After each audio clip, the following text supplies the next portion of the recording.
Hello दोस्तों।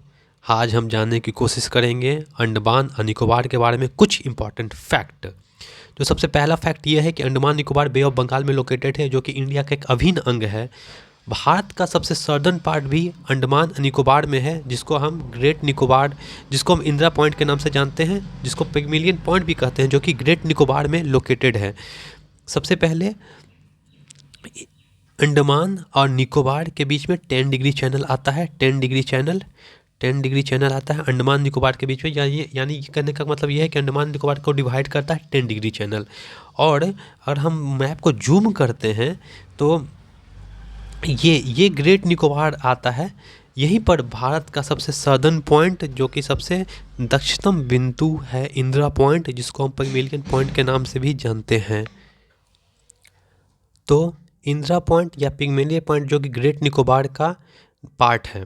और great Nicobar के यहाँ एक पैसेज बनता है, जो कि ग्रेट निकोबार इधर एक आइलैंड है जिसको नाम कहते हैं सुमात्रा, जो है कि इंडोनेशिया का आइलैंड है। इंडोनेशिया की कैपिटल है नूर संतारा, उसकी करेंसी है रुपया। ये जो चैनल है उसको कहते हैं 6 डिग्री चैनल, इसको कहते हैं 6 डिग्री चैनल।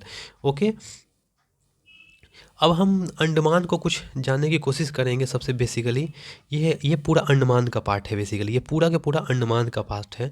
अंडमान का जो पार्ट है ना, टोटल चार हिस्सों में डिवाइड है। सबसे पहले जो हिस्सा नॉर्थ अंडमान जो है, ये नॉर्थ अंडमान है। दूसरा है ये मिडिल अंडमान है। तीसरा है ये साउथ अंडमान है। और ये इसके बीच में एक पैसेज है, उसके बाद नीचे एक है लिटिल अंडमान। तो सबसे पहला पॉइंट ये है ना कि जो साउदर्न अंडमान है, जो कि दक्षिणतम अंडमान है, और ये लिटिल अंडमान जो कि छोटा अंडमान है, ये दोनों के बीच में एक पैसेज आता है जिसको हम डेक्कन पैसेज के नाम से जानते हैं, जो कि काफ़ी इम्पॉर्टेंट पैसेज है ये एग्ज़ाम पॉइंट ऑफ व्यू से। ठीक, उसके बाद हम ये जानने की कोशिश करेंगे कि ना कि भाई ये इसकी कैपिटल है, जो अंडमान निकोबार की जो कैपिटल है वो कहाँ लोकेटेड है। जो अंडमान निकोबार की कैपिटल है जो साउथ अंडमान में लोकेटेड है, जो कि दक्षिणी अंडमान में लोकेटेड है।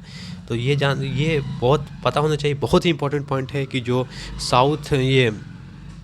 जो अंडमान निकोबार की कैपिटल है, जो कि साउथ अंडमान में लोकेटेड है, जिसको हम दक्षिणी अंडमान कहते हैं, और उसकी कैपिटल है पोर्ट ब्लेयर से कैपिटल है। यहीं पर सेलुलर जेल है, यहीं पर वीर सावरकर इंटरनेशनल एयरपोर्ट है बेसिकली। ठीक है, अब हम कुछ ज्वालामुखी, भारत के कुछ ज्वालामुखी के बारे में पढ़ेंगे, जो कि अंडमान निकोबार में लोकेटेड करते हैं। तो यहाँ पर आप बेसिकली हम 2 ज्वालामुखी के बारे में पढ़ेंगे, जो कि एक ज्वालामुखी नॉर्थ अंडमान में लोकेटेड है, एक है जो कि मिडिल अंडमान में लोकेटेड है। जो मिडिल अंडमान में लोकेटेड है उसको कहते हैं बैरन द्वीप, जो कि एक बैरन द्वीप बेसिकली बैरन द्वीप है, जो कि बेसिकली एक ना सक्रिय ज्वालामुखी है। बेसिकली एक सक्रिय ज्वालामुखी है बैरन द्वीप। ठीक है, बट जो नॉर्थ अंडमान में लोकेटेड है उस ज्वालामुखी का नाम है नारकोडम द्वीप। नारकोडम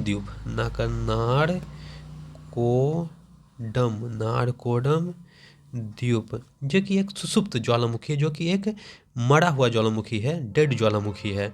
ठीक है, और सबसे और इम्पोर्टेंट ये पॉइंट है कि अंडमान निकोबार का जो सबसे ऊंची चोटी, सर्वोच्च चोटी सैंडल पिक है, जो वो भी नॉर्थ अंडमान में ही लोकेटेड, वो भी आपको नॉर्थ अंडमान में ही लोकेटेड है। बेसिकली सैंडल पिक भी आपको नॉर्थ अंडमान में ही लोकेटेड है बेसिकली। ठीक है, और एक पॉइंट आपको ये जानना चाहिए कि कौन कौन सी जनजातियाँ यहाँ पर निवास करती है। तो जो सबसे पहली जनजाति निवास करती है वो कहती है जाड़वा। दूसरी जनजाति जो निवास करती है सैम्पियन जनजाति न है ये।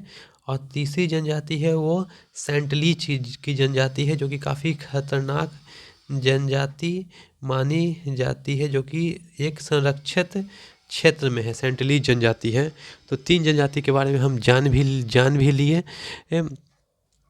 और एक इम्पॉर्टेंट पॉइंट है ना कि ना ये ऊपर यानी नॉर्थ से ना ये अंडमान को टच करता है। ये जो नॉर्थ अंडमान देख रहे हैं ना, यहाँ पर बेसिकली यहाँ है ना, यहाँ ये जो कोको चैनल आप देख रहे हैं ना, तो ये नॉर्थ अंडमान और कोको चैनल ठीक है। इसके ऊपर जस्ट ऊपर आता है ना, वो कोको द्वीप आता है। तो ये जो कोको द्वीप है वो म्यांमार का पार्ट है। कोको द्वीप को नॉर्थ अंडमान से जो अलग करता है वो कोको चैनल करता है। तो ये कहा बताने का यही मकसद था कि ना कि उत्तरी अंडमान को कोको द्वीप से जो अलग करता है वो कोको चैनल करता है। ठीक। तो मैंने सारे इंपॉर्टेंट फैक्ट आपको इसके बारे में बता दिए हैं। अब आप इस वीडियो को बार बार देखिए, रिपीट कीजिए, जिससे आपका और क्लियरिटी आते जाए और ये इसी चीज़ को आपको ज़्यादा से ज़्यादा याद होते जाए। Okay, thank you.